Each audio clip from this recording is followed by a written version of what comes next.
Welcome to American Baker in Germany, where the ingredients are German and the baker is American. I'm Michelle, and today we are continuing our Baking Basics series. It's actually been a while since I've done one of these. I was realizing as I was making the intro to the French buttercream recipe that I have presented many different buttercream recipes, and yet it might be confusing to some people what is the difference between one and the other. So I'm going to introduce them quickly, show some basic ingredients, a few of the techniques that are used, and then show them compared to the other ones. I'm also going to put them on a sliding scale on sweetness and as well as stability under fondant, and we are also going to discuss how difficult or easy it is to make the buttercream itself, like what level of baking experience you need. So let's get started. Let's start with the classic, American buttercream. This one is the standard buttercream in several countries, including the US and the UK. It's very easy to make vegan, and it is easy to make variations. Basically, you mix your fat, butter, shortening, or margarine with lots of powdered sugar, and thin it down with water, milk, or some other liquid. I also have variations on the classic recipe on my channel for a cinnamon version, a lemon version, a peanut butter version, and a strawberry version. American buttercream is stable under fondant. However, on a scale of not sweet to sickeningly sweet, it is sickeningly sweet. So you will only enjoy this buttercream if you love things that are very, very sweet. On the plus side, you really only need some basic baking experience to make it. It's very easy to make. The only thing that can go wrong is if you add too much liquid. So add liquid a tablespoon at a time. Don't go overboard. Moving on to my personal favorite, Swiss meringue buttercream. This one is a favorite among cake decorators. It is made with lots of egg whites, granulated sugar, and butter.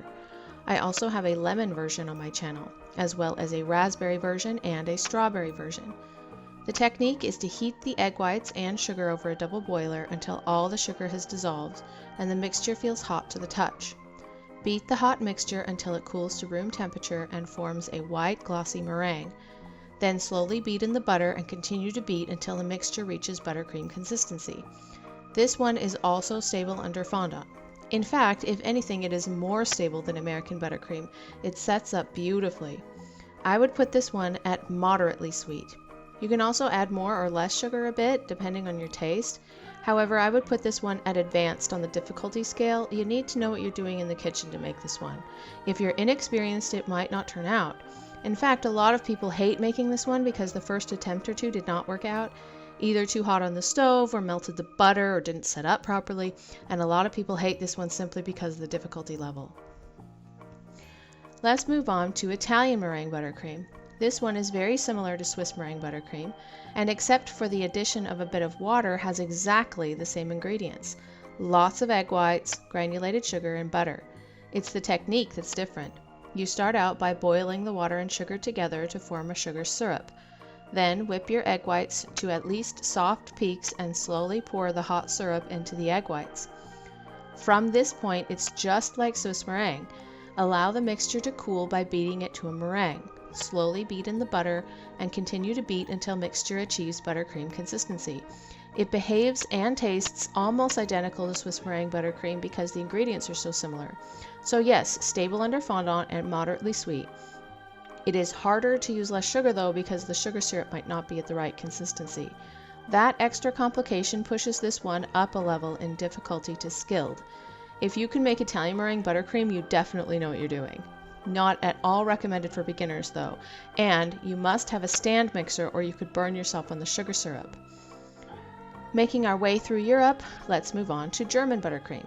This one has quite a few more ingredients than most because German buttercream is custard based. So you first make a thick custard and allow it to come to room temperature. Then cream your room temperature butter and slowly beat in the custard. Everything must be at the same temperature or it won't come together properly. Unfortunately, because of the high water content with the added milk, this one is not stable under fondant. This will melt your fondant. However, it is pipeable, so if you wanted to make a buttercream cake, it would be a good choice. And of all options, it is one of the least sweet buttercreams there is. And because of the temperature difficulty, I would put this at moderate difficulty. And our last actual buttercream of the day is French buttercream. This one is very similar to Italian meringue buttercream, except instead of using the egg whites, you use the egg yolks.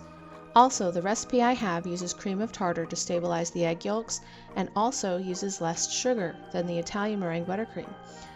However, the technique is practically identical. Boil your sugar syrup, beat egg yolks, pour hot syrup into the egg yolk mixture.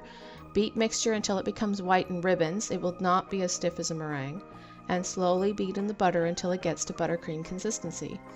It is stable under fondant and is down there with German buttercream in sweetness, as it's not very sweet. However, being so similar in method to Italian meringue buttercream, it's also the same difficulty level.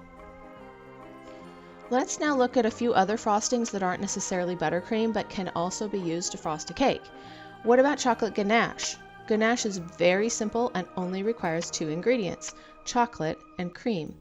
The ratios change a bit depending on the kind of chocolate, dark, milk, or white, but with so few ingredients it tastes basically exactly like the chocolate you choose. It is incredibly stable under fondant. In fact, of those on the list so far, ganache is probably the most stable. Since there is no added sugar to the recipe, the ganache itself is exactly as sweet as the chocolate you choose. So if you choose a very bitter dark chocolate, it won't be sweet at all. If you choose a white chocolate, however, it might be quite sweet. So it all depends on your choice of chocolate. However, this recipe is probably the easiest recipe on the list. I would let my children make this because it's that easy. It doesn't require a stove. I make mine in the microwave. It also only takes about 3 minutes to make. However, it does need to set up before using it, so I recommend making it ahead of time. Let's talk about cream cheese frosting. Lots of people love this one for the tangy taste. It's a bit of a variant of American buttercream with cream cheese thrown in there. Watch the amount of water in the cream cheese though. You'll want to look for full fat cream cheese. Don't even think about light cream cheese because it won't thicken to frosting consistency, it will just stay liquidy. Now whether or not you can use this one under fondant entirely depends on your recipe. The standard cream cheese frosting recipe is not stable enough under fondant and has too high of a water content. However, the adapted recipe I have up on the channel can be okay under fondant as long as it's chilled very well. So this one I will put on the fence. Being a variation of the American buttercream though, it is very sweet. Not quite as sweet as the classic, but close. And difficulty level similar to American buttercream, just basic. Let's talk royal icing. This is not one I would use to frost a cake, but it is one I would use to pipe decorations with or would frost cookies with. So it can't be used as a buttercream. Only a couple of ingredients really. The main ingredients are egg whites and powdered sugar. However, all you can really taste is the powdered sugar, so I'm putting it at the sickeningly sweet level. But difficulty level is easy. I'm not looking at stability under fondant because you could not use it to frost a cake, so it's really not a question. And last one I'm going to talk about today, stabilized whipped cream. I have used this as a frosting a couple of times. It can work, although it is very soft, so it can be challenging to frost. Main ingredients are whipping cream and powdered sugar. Because of the high water content of the cream though, it is not stable under fondant. Honestly, it is so soft, it probably wouldn't be anyway. Try to put fondant on top of whipped cream and it will just slide right off the cake.